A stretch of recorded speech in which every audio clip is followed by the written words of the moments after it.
അതെ, നമ്മൾ ആലോചിച്ച കാര്യങ്ങൾ നീ പോയി സംസാരിക്കേ. അപ്പോഴേക്കും ഞാൻ ജോയിൻ ചെയ്തോളാം. ചെല്ല്. മോളെ,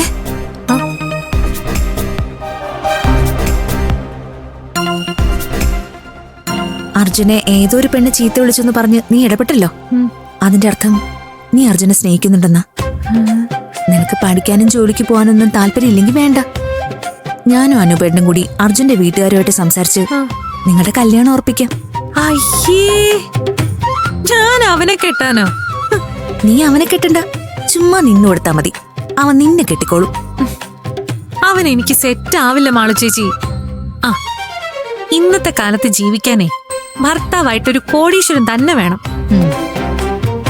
എന്റെ മോളെ, ഞാൻ അങ്ങനെ വാശി പിടിച്ചിരുന്നെങ്കിലേ നിന്റെ ഏട്ടന് പെണ്ണുപോലും കിട്ടില്ലായിരുന്നു. മാളു ചേച്ചിയെ പോലെയാണോ ഞാൻ? ചേച്ചിക്ക് ചെലവ് തീരെ കുറവാ. അമ്പലത്തില് വഴിപാട് കഴിക്കുന്നതിന് മാത്രമേ കാശ് മുടക്കുള്ളൂ. എനിക്കങ്ങനല്ല. അതെന്താ നിനക്ക് ഇത്ര ചെലവ്? എന്റെ പൊന്നു മാളു ചേച്ചി, ഞങ്ങൾ ഈ ജെൻസി കുട്ടികള് നിങ്ങളെ പോലല്ല. ഒരു മാസം ഞങ്ങക്ക് പട്ടിണി കിടക്കണമെങ്കിൽ പോലും കുറഞ്ഞതൊരു 50,000 രൂപയെങ്കിലും വേണം. 50,000 രൂപയോ? ഒരു മോളിലോട്ട് ജസ്റ്റ് ഒന്ന് കയറി പുറത്തോട്ട് ഇറങ്ങണമെങ്കിൽ തന്നെ കുറഞ്ഞതൊരു 10,000 രൂപയെങ്കിലും വേണം. ആ, ഇതിനിടയിൽ വെഡിങ്, എൻഗേജ്മെന്റ്, ബർത്ത്ഡേ എന്നൊക്കെ പറഞ്ഞ് ഗിഫ്റ്റ് കൊടുക്കണമെങ്കിലേ ഒരു 10,000 അതിനും വേണം. പിന്നെ ഈ ചടങ്ങിനൊക്കെ പോവാൻ പുതിയ ഡ്രസ്സ് വാങ്ങിക്കണ്ടേ?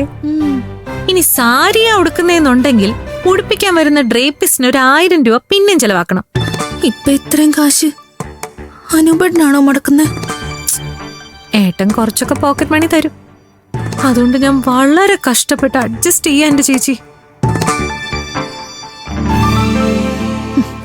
ആഹാ, ഞാൻ അറിയാതെ അനിയത്തെ പറ്റുന്നത്ര വഷളാക്കി വെച്ചിട്ട് ഒടുവിൽ ഇവളോട് സംസാരിക്കാൻ ഞാൻ തന്നെ വേണോ അല്ലേ?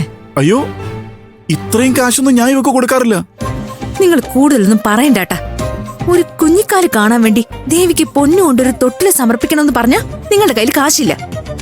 സിദ്ധം പറഞ്ഞ പുത്രകാമേഷ്ടി ഹോമം നടത്താൻ കാശില്ല. സന്താനഗോപാലം കഥകളി നടത്താൻ കാശില്ല. അനിയത്തിയുടെ ജെൻസി തോന്നിയാസ ചെലവുകൾക്ക് മാത്രം ഇഷ്ടം പോലെ കാശുണ്ടല്ലേ? എന്റെ മാളു, ഇവളുടെ ആഗ്രഹങ്ങൾ പറയുന്നതാ. ഇന്ന് വരെ ഞാൻ ഇത്രയും കാശ് ഇവക്ക് കൊടുത്തിട്ടില്ല. പറയടി, ഞാൻ നിനക്ക് ഇത്രയും കാശ് ഏതെങ്കിലും ഒരു മാസം തന്നിട്ടുണ്ടോ? കുറച്ചൊക്കെ തന്നിട്ടുണ്ട്. പിന്നെ കുറച്ചൊക്കെ ഏട്ടനറിയാതെ ഞാൻ പേഴ്സിൽ നിന്ന് എടുത്തിട്ടുണ്ട്. കണ്ടോ കണ്ടോ, സാധാരണ പേഴ്സിൽ നിന്ന് കാശ് പോകുന്നതിന് അനുപേട്ടൻ എന്നെയല്ലേ കുറ്റം പറയാറുള്ളത്? കാശ് പോയ വഴി ഇപ്പൊ മനസ്സിലായല്ലോ. ആ, മാളു ചേച്ചി ഏട്ടന്റെ പേഴ്സിൽ നിന്ന് കാശ് അടിച്ചു മാറ്റുന്നത് ഞാനും കണ്ടിട്ടുണ്ടേ. എന്റെ കാര്യം ഓർത്ത് നിങ്ങൾ തമ്മിൽ കിടന്ന് വെറുതെ വഴക്കുണ്ടാക്കണ്ട. എന്റെ കൊച്ചു കൊച്ചു ജെൻസി ചെലവുകൾ നടത്താൻ അധികം വൈകാതെ ആര്യൻ വരും. ഇനി നിന്നെ ഇങ്ങനെ വിടാൻ ഞങ്ങൾ ഉദ്ദേശിച്ചിട്ടില്ല. ആര്യൻ എന്നയാൾ എവിടെയാ ഉള്ളതെന്ന് ഈ നിമിഷം നീ എന്നോട് പറയണം. നിനക്ക് വേണ്ടി ഞാൻ പോയി അയാളുടെ വീട്ടുകാരോട് സംസാരിക്കാം. അതിന് ഇതുവരെ ഇവൾ അയാളുമായിട്ട് സംസാരിച്ചിട്ടുണ്ടോ എന്ന് തന്നെ സംശയം. അതുകൊണ്ടാണല്ലോ ഇൻഷുറൻസ് ഏജന്റ് എന്നൊക്കെ പറഞ്ഞ ഓരോ തട്ടിപ്പും കൊണ്ട് നടക്കുന്നത്. ഓഹോ, അപ്പൊ നിങ്ങൾ എന്റെ രഹസ്യ നീക്കങ്ങളൊക്കെ കണ്ടുപിടിച്ചു അല്ലേ? എങ്കി കേട്ടോ, ആര്യനും ഞാനും ക്ലോസ് ഫ്രണ്ട്സാ. ഓ, ആ അർജുന്റെ കൂടെ നടന്ന അവന്റെ തള്ളു സ്വഭാവം നിനക്കും കിട്ടിയോ? തള്ളല്ല, ആര്യനും ഞാനും തമ്മിൽ ക്ലോസ് ആണെന്ന് ഞാൻ തെളിയിക്കും. ഇനി അങ്ങനെ കണ്ടവന്മാരുടെ പിന്നാലെ ചുറ്റാൻ നിന്നെ ഞങ്ങൾ അനുവദിക്കില്ല. നാളെ മുതൽ കോച്ചിങ്ങിന് പോയി അത് കഴിഞ്ഞ ഉടനെ തന്നെ ഇവിടെ തിരിച്ചെത്തിക്കോണം.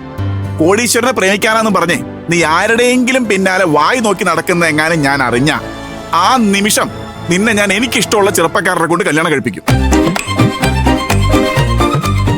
എനിക്ക് എന്തിന്റെ സൂക്കേടായിരുന്നു? രണ്ടുപേരും കൂടി വഴക്കിട്ട് തലതല്ലി കീറാതിരിക്കാൻ വേണ്ടിയാ ഞാൻ ഇടപെട്ടത്.